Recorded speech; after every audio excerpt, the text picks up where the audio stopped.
Question number 1 है कि भाई फाइबर ऑप्टिकल केबल में डेटाનું વહન કયા સ્વરૂપે થાય છે। ઓકે મિત્રો, કોમ્પ્યુટર 10 માર્ક્સનું પૂછવાનું છે તો એના સંદર્ભે આ કોમ્પ્યુટરનો પ્રશ્ન થઈ જશે। સૂત્રમાં જવાબ આવશે, સાચો જવાબ આવશે ઓપ્શન એ પ્રકાશ। નેક્સ્ટ, નીચેનામાંથી કયું સર્ચ એન્જિન નથી? સર્ચ એન્જિન કયું નથી નીચેનામાંથી? તો વાત કરીએ, ગૂગલ સર્ચ એન્જિન છે, યાહુ પણ સર્ચ એન્જિન છે, હોટબૂટ પણ સર્ચ એન્જિન છે, પરંતુ યુનિક્સ યુનિક્સ સર્ચ એન્જિન નથી। નેક્સ્ટ, નીચેનામાંથી કયો વિકલ્પ ઓપરેટિંગ સિસ્ટમ દર્શાવતો નથી? ઓકે, ઓપરેટિંગ સિસ્ટમ નીચેનામાંથી કયો વિકલ્પ દર્શાવતો નથી? 4 ઓપ્શન આપણને આપી દીધા છે। ઓકે, માઇક્રોસોફ્ટ વિન્ડોઝ છે, યુનિક્સ છે, લિનક્સ છે કે વિઝ્યુઅલ સ્ટુડિયો છે? આમાં જવાબ મિત્રો આવે છે option D. Okay, option D સાચો જવાબ રહેશે। વિઝ્યુઅલ સ્ટુડિયો જે છે તે ઓપરેટિંગ સિસ્ટમ દર્શાવતો નથી। ચાલો, ત્યારબાદ માઇક્રોસોફ્ટ વર્ડમાં કામ કરતી વખતે છેલ્લી ક્રિયાને અન્ડુ કરવા માટે કઈ શોર્ટકટ કીનો ઉપયોગ થાય છે? તેના માટે મિત્રો જવાબ આવશે Ctrl+Z। મિત્રો, જીએસઆરટીસી હેલ્પરની સ્પેશિયલ તૈયારી કરવા માટે તમે આપણી ફેમસ એકેડમી નામની એપ્લિકેશનને ડાઉનલોડ કરી લેજો। ચાલો, ખાલી જગ્યાએ એવું કોમ્પ્યુટર નેટવર્ક છે જે નાના અને મર્યાદિત ભૌગોલિક ક્ષેત્રમાં પથરાયેલું હોય છે। તો કે મર્યાદિત ક્ષેત્રમાં ફેલાયેલું હોય તો એને કહેવામાં આવે છે લોકલ એરિયા નેટવર્ક, એટલે કે LAN, લોકલ એરિયા નેટવર્ક। ચાલો, ત્યારબાદ MS એક્સેલમાં ફોર્મ્યુલા ખાલી જગ્યાથી શરૂ થાય છે તો શરૂઆત થાય છે બરાબરથી, ઓકે, ઇક્વલથી, તો ઓપ્શન બી સાચો જવાબ બનશે। ચાલો, 1 KB બરાબર ખાલી જગ્યા થાય, 1 KB બરાબર 1024 બાઇટ્સ થાય। ત્યારબાદનો ક્વેશ્ચન, ડીસ્પીક એ કયા દેશનું AI છે? ઓકે, ડીસ્પીક એ કયા દેશનું AI એટલે કે આર્ટિફિશિયલ ઇન્ટેલિજન્ટ? ચાલો, તો જવાબ આવશે આની અંદર મિત્રો ચીન। નેક્સ્ટ, કયું સોફ્ટવેર ઇન્ટરનેટ પર આવેલા વેબ પેજને એક્સેસ કરવા કયું સોફ્ટવેર ઇન્ટરનેટ પર આવેલા વેબ પેજીસને એક્સેસ કરવા અને જોવાની સુવિધા આપે છે? મિત્રો એ છે વેબ બ્રાઉઝર। ઓપ્શન સી સાચો જવાબ રહેશે। MS વર્ડમાં સમગ્ર ડોક્યુમેન્ટનું લખાણ પસંદ કરવા માટે કયો કીબોર્ડ શોર્ટકટ વપરાય છે? મિત્રો એના માટે વપરાય છે Ctrl+A। ઓપ્શન એ સાચો જવાબ। ચાલો, દક્ષિણ ભારતનો ભૂપ્રદેશ કયા ઉચ્ચ પ્રદેશ છે? ઓકે, દક્ષિણ ભારતનો ભૂપ્રદેશ કયા ઉચ્ચ પ્રદેશનો બનેલો છે? તો ચાલો, તો આમાં જવાબ આવશે મિત્રો ડેક્કન। ઓકે, ભૂગોળ પૂછવાની છે, આપણા સિલેબસમાં ફક્ત ભૂગોળ લખેલું છે। જો ભૂગોળ ફક્ત લખેલું હોય તો ગુજરાત ભારત બંનેની ભૂગોળ કરવી પડે, પણ મોટા ભાગે ગુજરાતી ભૂગોળ વધારે પૂછી શકે। ચાલો, હોમોસેપિયન્સ એટલે શું? ઓકે, જીકેના સંદર્ભમાં આપણે આ પ્રશ્ન પૂછ્યો છે। હોમોસેપિયન્સ એટલે કે મનુષ્યનું વૈજ્ઞાનિક નામ છે હોમોસેપિયન્સ। બ્લુ ફ્લેગ બીચ તરીકે કયા બીચને માન્યતા પ્રાપ્ત થઈ છે? તો એ છે શિવરાજપુર। ભારતમાં કોલસા ખાણકામની શરૂઆત ક્યાંથી થઈ? તો એની શરૂઆત થઈ હતી મિત્રો Raniganj coalfield. Option B right answer. Next, statue of unity Narmada નદીના કયા ટાપુ પર સ્થિત છે? તો એ છે સાધુ બેટ પર। ઓકે, ઓપ્શન બી સાચો જવાબ। કયા વિસ્તારના વનસ્પતિ અને પ્રાણી સૃષ્ટિને જાળવવા માટે મે 1978માં જેસોર સ્લોથ બેર અભયારણ્યની સ્થાપના કરવામાં આવી હતી? તો આમાં જવાબ આવશે અરવલ્લી। ભારત ઘણા સમય પહેલા કયા વિશાળ ભૂમિભાગનો હિસ્સો હતું? તેમાં જવાબ આવશે ગોંડવાના।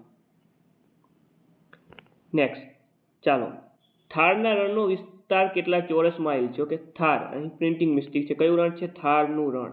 આ થારના રણનો વિસ્તાર કેટલા ચોરસ માઇલ છે? તો મિત્રો આમાં જવાબ આવશે 77,000। Option A. Next, British East India કંપનીએ ગુજરાતમાં પહેલું પગલું ક્યાં મૂક્યું હતું? તો સિમ્પલ જવાબ આવે મિત્રો, જવાબ આવે સુરત, આનો સાચો જવાબ।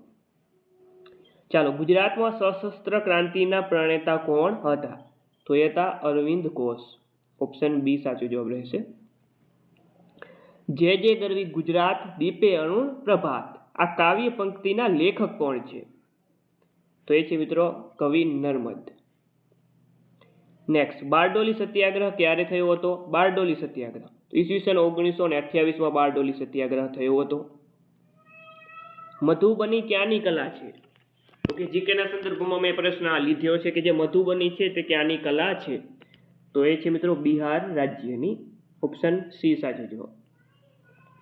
ગુજરાતી ભાષા કયા જૂથની ભાષા? ક્ષેત્રમાં દાદા સાહેબ ફાળકે પુરસ્કાર અપાય છે? તો કે તો ફિલ્મ ક્ષેત્રનો આપણો ભારતનો ફિલ્મ ક્ષેત્રનો સર્વોચ્ચ પુરસ્કાર એવો કહી શકાય, એવો દાદા સાહેબ ફાળકે પુરસ્કાર. જવાબ આવશે ફિલ્મ ક્ષેત્રે. નેક્સ્ટ, પિઠોરા એટલે શું? તો પિઠોરા મિત્રો વાત કરીએ તો એક પ્રકારનો ઉત્સવ છે. શું છે? ઉત્સવ છે. નેક્સ્ટ, કોણાર્કનું સૂર્ય મંદિર કયા રાજ્યમાં આવેલું છે? તો એ આવેલું છે ઓડિશા રાજ્યમાં કોણાર્કનું સૂર્ય મંદિર આવેલું છે. ગુજરાતમાં નવી રંગભૂમિની શરૂઆત કોણે કરી? ગુજરાતમાં નવી રંગભૂમિની શરૂઆત કરનાર હતા મિત્રો ચંચી મહેતા. ઓકે, ચાલો, ચંદ્રવદનજી મહેતા. નેક્સ્ટ, કયા સુધારા અધિનિયમે ભારતીય બંધારણની પ્રસ્તાવનામાં ફેરફારો રજૂ કર્યા? ચાલો, તો એમાં મિત્રો જવાબ આવશે 42મો બંધારણીય સુધારો 1976. ભારતનું બંધારણ તેની અંતિમ સત્તા કોની પાસેથી મેળવે છે? તો અંતિમ સત્તાની મિત્રો જ્યારે વાત આવે તો અંતિમ સત્તા તો મિત્રો લોકો પાસે જ રહેલી છે. એટલે જવાબ આવે છે ભારતની પ્રજા. કયું રાજ્ય મસાલાઓની ભૂમિ તરીકે ઓળખાય છે? મસાલાઓની ભૂમિ. મસાલાઓની ભૂમિ એટલે કેરળ રાજ્ય. નેક્સ્ટ, તાપી નદી પર કઈ યોજના થયેલ નથી? નીચેનામાંથી મિત્રો વાત કરીએ તો તાપી નદી ઉપર જે છે ઉકાઈ આવે, કાંકરા પર આવે, ધરોઈ ના આવે. ઓકે, ધરોઈ કઈ નદી ઉપર આવે? સાબરમતી નદી ઉપર આવે. ઓકે, ધરોઈ જે યોજના છે એ સાબરમતી નદી પર આવેલી છે. એટલે ઓપ્શન બી આપણો કરેક્ટ આન્સર બનશે. મિત્રો આવા સરસ મજાના 6000 મોસ્ટ ટાઈમ એમસીક્યુ આપણી પીડીએફમાં આપેલા છે. આ પીડીએફને મેળવવા માટે તમારે 63 5 20 79 2 40. ઓકે, 63 5 20 79 2 40 આ નંબર ઉપર 150 રૂપિયાનું પેમેન્ટ કરીને આ જ નંબર ઉપર સ્ક્રીનશોટ મોકલવાનો રહેશે. વધારે માહિતી માટે પણ તમે આ નંબર ઉપર કોલ કરી શકો છો અથવા મેસેજ કરીને વધારે જાણકારી મેળવી શકો છો. નેક્સ્ટ, ભારતમાં હેમિસ રાષ્ટ્રીય ઉદ્યાન ક્યાં આવેલું છે?